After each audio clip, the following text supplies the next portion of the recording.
Hey everybody, Pastor Hans here, and wherever you find yourself, maybe you're home or you're in your car listening on a device, or maybe you're with one of our partner churches, our friends at Westmo, or our friends out in Ashley, North Dakota, or Wisconsin, wherever you find yourself, it is an honor to be with you today. I want to start with admitting something to you. I grew up a die-hard Minnesota Twins fan. I loved baseball, loved the Minnesota Twins, and I was a fan when guys like Kent Hrbek and Kirby Puckett, Frank Viola, Gary Gaetti were all winning World Series. And so, if you're a Twins fan of the era I was, when you watch what's going on with the Twins today, it's kind of pathetic. Let's be honest, huh? They have the worst attendance. There are fewer fans attending Twins game today than at any other Major League Baseball park. In fact, I saw this on social media the other day. Everything free and cheap at Target Field this summer. Someone should tell them that good pitching is not for free. They are sounding desperate. Well, gang, baseball is America's pastime. We all love baseball, right? And here's the thing about baseball. I've always found this kind of interesting. Baseball is the only game where you can fail more times than you can succeed at the very thing you're supposed to do, and you are great at it. You can fail at hitting the baseball 7 out of 10 times, and you can still be amazing. In fact, if you fail at hitting the baseball 7 out of 10 times, they will put you in the Hall of Fame. Here's my question. Where else can you fail 7 out of 10 times and still be amazing? I mean, think about it. Imagine if you failed to get out of bed, you failed to go to work 7 out of 10 times. You're not amazing. You're unemployed.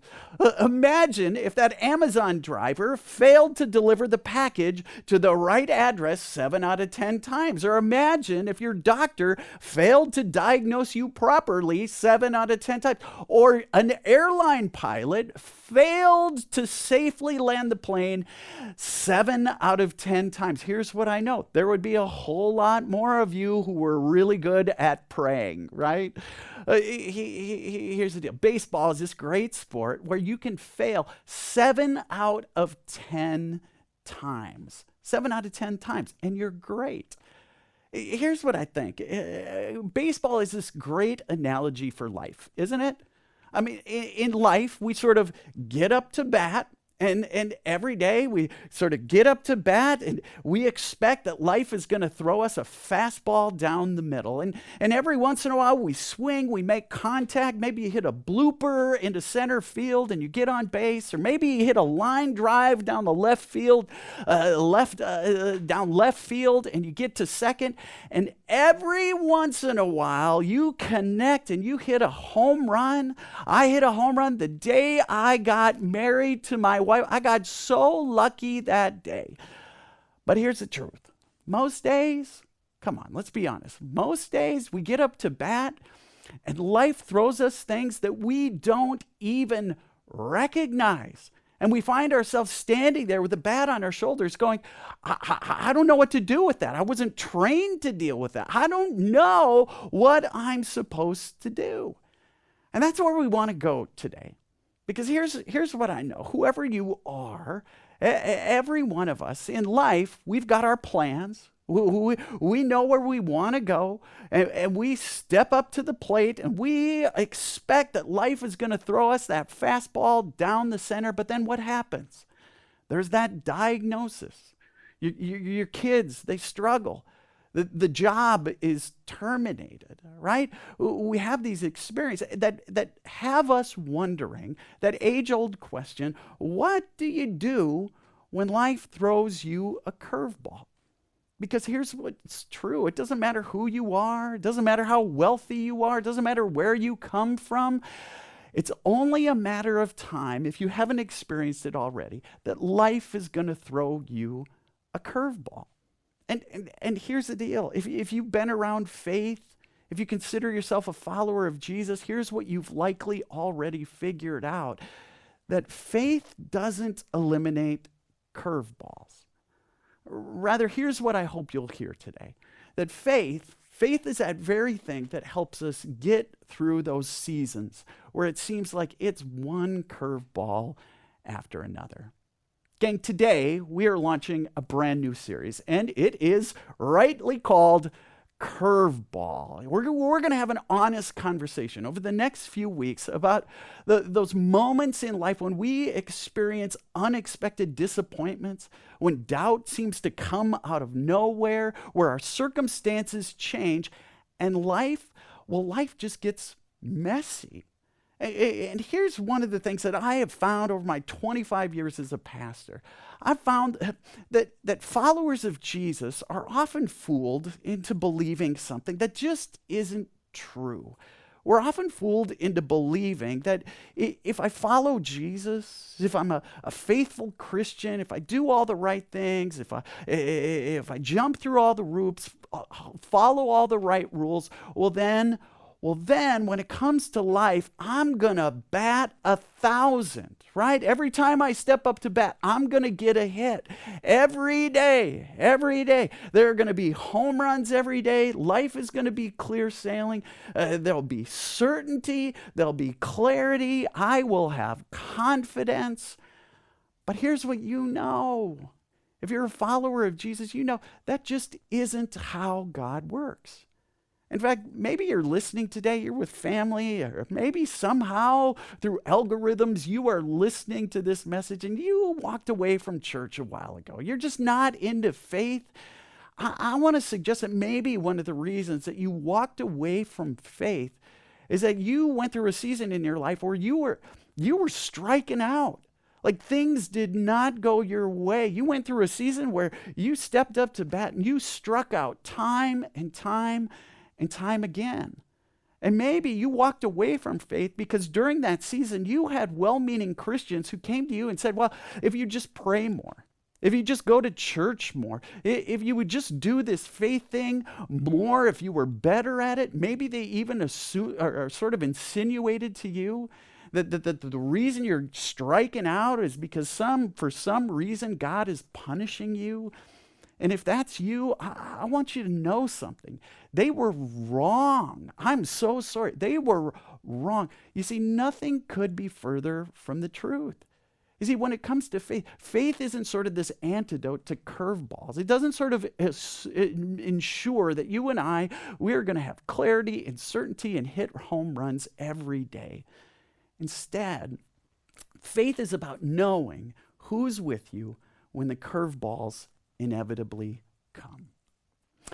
Well, today we're going to look at a biblical character who maybe you're not so familiar with. On the one hand, you're not familiar with the actual story as we find it in the book of Exodus, but he's a character for whom life threw one curveball after another. And again, you might not be familiar with the story as it's found in the Bible, but you are familiar with this character because of what Hollywood did with this character, and you know him because Charlton Heston made famous that great line that we all know that Moses said, let my people what? Let my people go. And Charlton Heston, when he played Moses, he made him out to be this hero of faith that was certain, that was confident. But here's the deal. When you actually read the story of Moses in the Bible, what you find is, number one, life threw one curveball after another at Moses. And secondly, he was anything but confident and certain. He had his shares of fears and anxiety. You see, when we first meet Moses, he's born into total chaos. The story says he's born in Egypt, where Pharaoh, evil Pharaoh, ruled the land. Who was Pharaoh? Well, Pharaoh was a sort of ruler that was sort of this modern day equivalent to sort of a power-hungry dictator, a billionaire like Elon Musk, and a DMV employee, all wrapped into one person. He was insane, and he was also paranoid. He was deeply paranoid, and he was paranoid of one specific group of people, the Hebrew people, who in Egypt were growing in population year after year. Pharaoh was so paranoid that he ordered his henchmen to have every male baby born to the Hebrews killed. And that's when we pick up on the story of Moses. The story says the woman, Moses' mother, it said the woman became pregnant and gave birth to say it with me, a son. She saw that he was a special baby and kept him hidden for 3 months. Kept him hidden because Pharaoh's henchmen were killing all the baby boys in Egypt. The story goes on. It says, but when she could no longer hide him, she got a basket made of papyrus reeds and waterproofed it with tar and pitch. And the story says, as we go on, it says she put the baby in the basket and laid it among the reeds along the banks of the Nile River. Now, you and I, we read this story and we go, oh, that's cute. Put the baby in the basket in the river. But if this was your neighbor, you'd be calling Child Protective Services. You see, life threw Moses, before he could even make a decision, life threw him a curveball. But here's what happened. Lo and behold, it would be Pharaoh's daughter who found this baby Moses and would take him in and raise him as her own. He would grow up in the home of Pharaoh with all the power, all the wealth, all the privilege he could ever imagine. He lived a life that was better than anything he could ever conceive of for the first 40 years of his life. And then life threw Moses a curveball. A curveball. Moses, he's 40 years old. He's going about his own business. And that's when he sees an Egyptian beating a Hebrew. And Moses, recognizing that this is one of his own, he retaliates. He actually kills the Egyptian and buries his body. Kids, this is not a good way to handle your anger. And because of that, Moses has to flee. He flees to the wilderness. He loses everything. And there he spends the next 40 years wandering in the wilderness. And I guarantee you, for those 40 years, there's not a day that went by where he didn't say to himself, this is not the life that I imagined. And here's what I know. You and I are the same, aren't we? I mean, you thought the job would be there forever. You thought that this would be the picture-perfect marriage. You thought school would be a breeze. You thought retirement would consist of 3 things: pickleball, golf, and happy hour. Rinse and repeat, day after day. But then life threw you a curveball. You found yourself in the hospital room. Your kids, they struggled. You made that ill-advised decision with your finances, or just an ill-advised decision in general, and you feel like you are going to pay for it for the rest of your life. Life threw you a curveball, and you find yourself saying, this is not the life I imagined. Well, God wasn't done with Moses. The story says that there was an angel of the Lord that appeared to him in a blazing fire in the middle of a bush. This is the story, if you've ever heard of it, of the burning bush. Again, Moses is 80 years old, and it says, when the Lord saw Moses coming to take a closer look, God called to him from the bush, Moses, Moses. And Moses replied, here I am.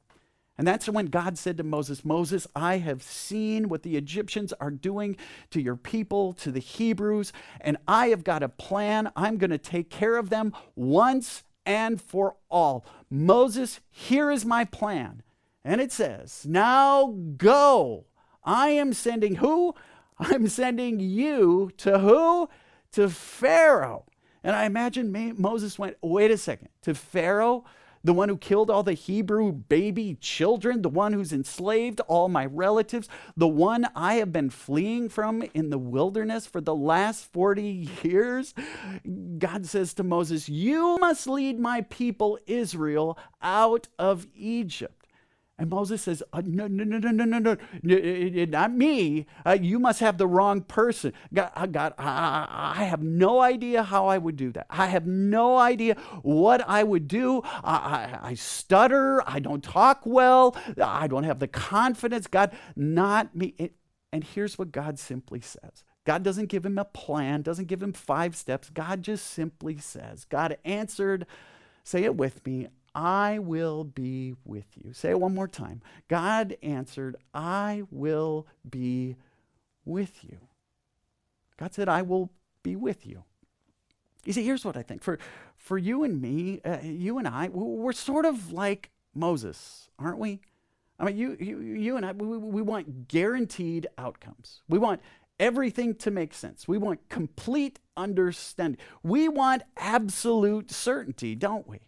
It's graduation time here in Alexandria, and there are some of us who have graduates who are going to head off into the world, some to college, and we want absolute certainty as their parents that they will not do the things that we did when we left home as young adults, right?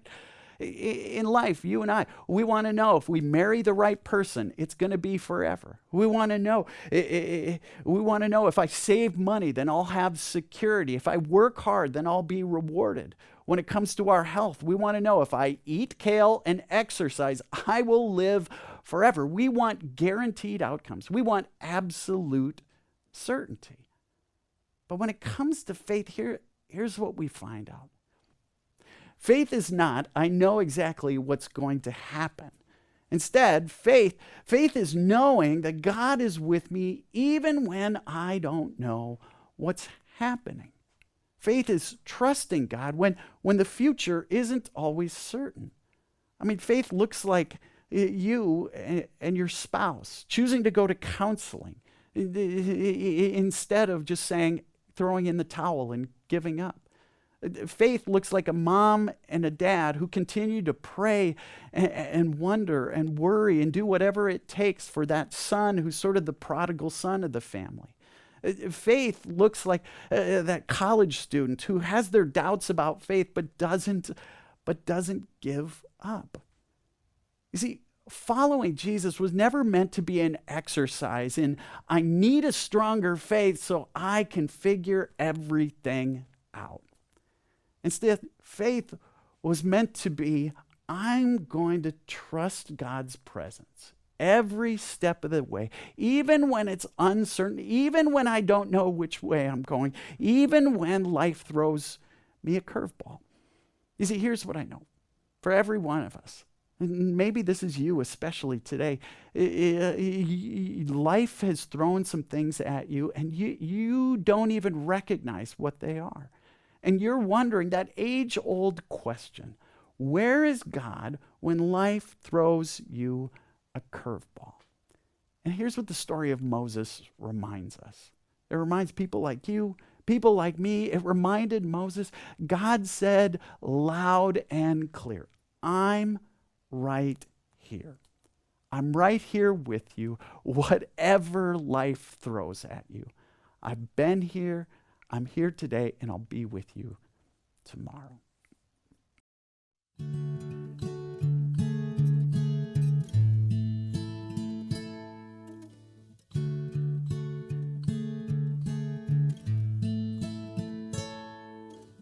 All this pain, I wonder if I'll ever find my way. I wonder if my life could really change at all.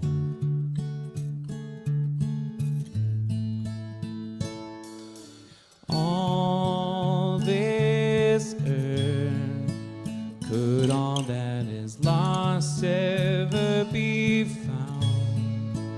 Could a garden come up from this ground? At all.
As we close our time together, I want to invite you to join with me as together we pray the prayer our Lord taught us. Together we pray, Our Father, who art in heaven, hallowed be thy name. Thy kingdom come, thy will be done, on earth as it is in heaven. Give us this day our daily bread, and forgive us our trespasses as we forgive those who trespass against us. And lead us not into temptation, but deliver us from evil. For thine is the kingdom, and the power and the glory forever and ever. Amen. Folks, thanks so much for being with us today. If you're new to Calvary, maybe this is your first time joining us, we would love for you to take a little next step. If you would, head to our website, calvaryalec.org, and there's a button that says sign up for emails. If you hit that button, put in your contact, we'll shoot you out a message every Friday, shares all the ways that you can get involved and begins to share with you a little of who we are. We would love the opportunity to connect with you. Hey, before you go today, I want to introduce you to two of my friends, Henry and Maureen from Luther Crest Bible Camp, who are going to share this week's Calvary Top 3. Hi, Calvary. My name is Maureen. And I'm Henry. We are so excited to be here with you today. We are two of Luther Crest Bible Camp's full-time staff members. I've been connected with Luther Crest since 2008 and joined the year-round staff 3 years ago. And Luther Crest has been a part of my story since 2004. I grew up at First Lutheran, one of Calvary's neighbor churches, and I've been a camper, a counselor, and now I help recruit counselors as the program director. Luther Crest exists to inspire faith, stewardship, and community in God's creation. Partnering with Calvary is one of the most important things we do. And Calvary's mission is to lead all people to a lifelong faith in Jesus Christ. And that lines up so well with everything we do at camp. We get to be a part of that together. Summer is when it all comes to life. We've got the top 3 for you today, and we are contractually obligated to make this fun. It's an unwritten rule of camp staff life. We bring the hype, even for announcements. Let's go! Can I get a whoop whoop from anybody out there?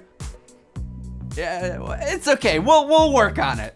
So info about everything can be found at calvaryalex.org. Just click the top 3 button. Number 1. As Luther Crest Director of Communication and Events, this one is near and dear to my heart. Wait for it. Join Calvary's text message list. It's not a spam, I promise. Just a simple, helpful way for Calvary to reach you with things that actually matter. There are 2 options, one for general Calvary updates throughout the year, and one specifically for Calvary at the Lake in the summer. And to all you 10:30 worshipers, if there's a chance of rain on a Sunday, worship simply moves back to Calvary's building. Take a couple minutes and sign up for the text so you don't get caught driving to the wrong place. Number 2, volunteers. We could not do ministry without them. At camp, I know firsthand that meaningful experiences don't happen without people who show up and give their time. Calvary is the same way. And this summer, there are 4 great ways to serve. You can sign up for any of them on one simple form on the top 3 page. You might choose Calvary at the Lake. From greeters to setup to tech to parking to helping Luther Crest with some site work throughout the summer. If you love the lake and love this church, this one has your name on it. Then in June, Calvary is hosting a massive Feed My Starving Children packing event. Kids 5 and up are welcome, and together we'll pack more than 100,000 bags of food for kids around the world. Of course, there's also VBS. Over 400 kids come every summer, and there are tons of volunteer roles, any day during that week or even ahead of time. And finally, there's Calvary's partnership with Bricks to Bread International. Volunteer with full training to make, bake, and sell bread, with all proceeds supporting that organization. Whatever your gift, there's a spot for you to serve this summer. Visit the website to sign up. Number 3. We couldn't leave without some Luther Crest love. Calvary is sending about 90 kids to camp this summer, which is incredible. Mo, since we're already here, why not sneak in like a 3.1, 3.2, and 3.3? Henry, that's not how numbers work. Well, this is camp math. Just trust me on this one. Okay, fine. A top 3 within a top 3. Here goes nothing. First, follow Luther Crest on social media. It's the easiest way to catch our vibe and see how God is working in the lives of our counselors and campers. Next up, golfers, we see ya. Put together a Calvary team for our golf tournament and get out on the course for a great cause. And finally, Luther Crest Summerfest and Auction. Spend a Saturday at camp, experience a little bit of what our campers do, and support our biggest fundraiser of the year. Last year, we raised over $70,000, and it was so much fun. Calvary, thank you for having us. We believe faith formed in childhood lasts a lifetime, and you are investing in that every single day. We know this was a lot of information, but we believe in you, and we also believe that the Calvary communications staff will make it easy if you just visit that top 3 page. Have a wonderful, wonderful week, everyone. Thank you, Henry and Maureen. As we close today, we're going to pause. The way we always do, we pause for a moment to give thanks to God for all the blessings in our life, but also to give back. Here at Calvary, if you are new to Calvary, here's what you need to know about our community. It is the most generous group of people I have ever had the privilege of being with. And so as we close our time together, we pause for a moment to give back to God. You can make your offerings today in any of the ways on the screen.